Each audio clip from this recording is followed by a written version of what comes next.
Tesla teases Apple Music integration coming soon. Well, that's a big deal. I was driving around the Tesla with the full self-driving. Yeah.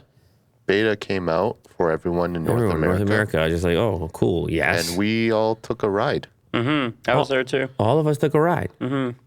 And dicey in some parts. Well, that's you though. I don't know that the car, like I think our own nerves make it feel crazier than it is.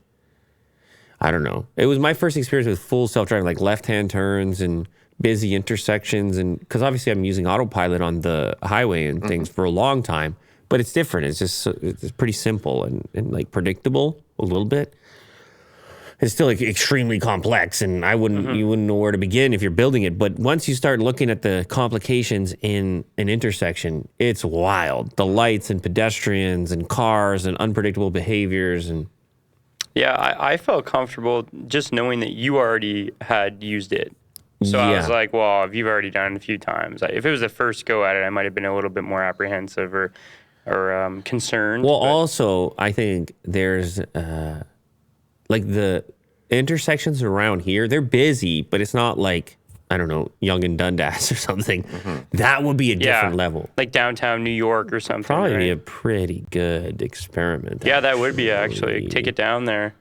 Risky, but interesting. I'll be honest with you. I feel safe in just the limited time I spent in your vehicle with the autopilot on. I felt fine. How many Tesla shares do you own? 0. I don't know any.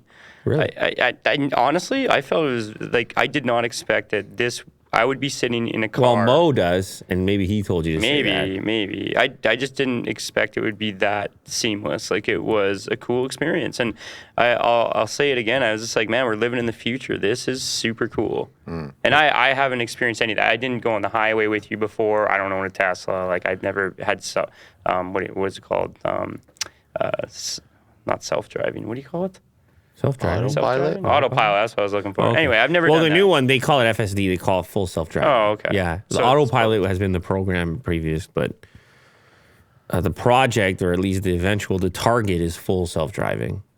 Well, they're not far off. It's pretty much, I felt like I was living it. It was definitely cool to see, and I'm all for, like, anything to differentiate this vehicle from others. I try a lot of different vehicles, and I'm constantly, like, evaluating the different approaches. And like Apple Music integration is something that's in the Taycan, for example. Without a phone attached, you log into your Apple Music and whatever, it's just there. And Tesla has Tidal. And Spotify. So I'm already logged into Spotify, but I'm just saying for more people to have more options, because there is no Android Auto or Apple CarPlay. So if you're subscribed to these other services, you're kind of screwed. You have to use your phone and then use Bluetooth. So when is this happening, though? I guess it's going to be a while. Interestingly, the information comes from people going to the Peterson Museum, a car museum in Los Angeles that currently has an exhibit in partnership with Tesla that includes several prototype vehicles, including the Roadster and Cybertruck.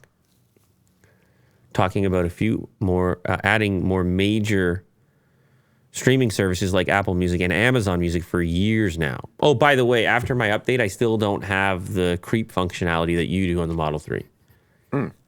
Weird. And I'm pretty sure it's because I have a Plaid. Yeah. And I think that the actual brakes, they don't want you using the actual brakes. They want you using the full pedal regen, because the regen actually has more capability. Sure. That's my guess. Explain to me what creep is. What is that? I already did a whole enchilada. I did a whole chimichanga on it. That's okay. That's okay. I can search for myself. You know the difference, Will? I'll figure it out. Sorry, so Will, you know the difference? They're both fried, right? Both delicious. Careful. I don't know the difference, actually. Okay.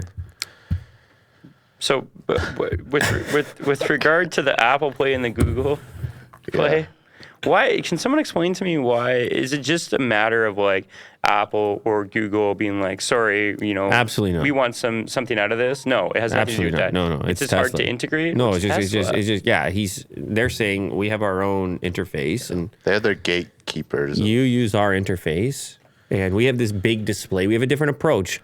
You use our interface, and whatever apps we approve, And they don't want to let some other competitor hijack your whole screen. I see. The automakers don't really care because they can't build it anyway. They're like, know how clunky those systems are? Right. Once you get Android Auto or Apple CarPlay, you're like, oh, okay. Yeah, it would be amazing. Got all my stuff over here.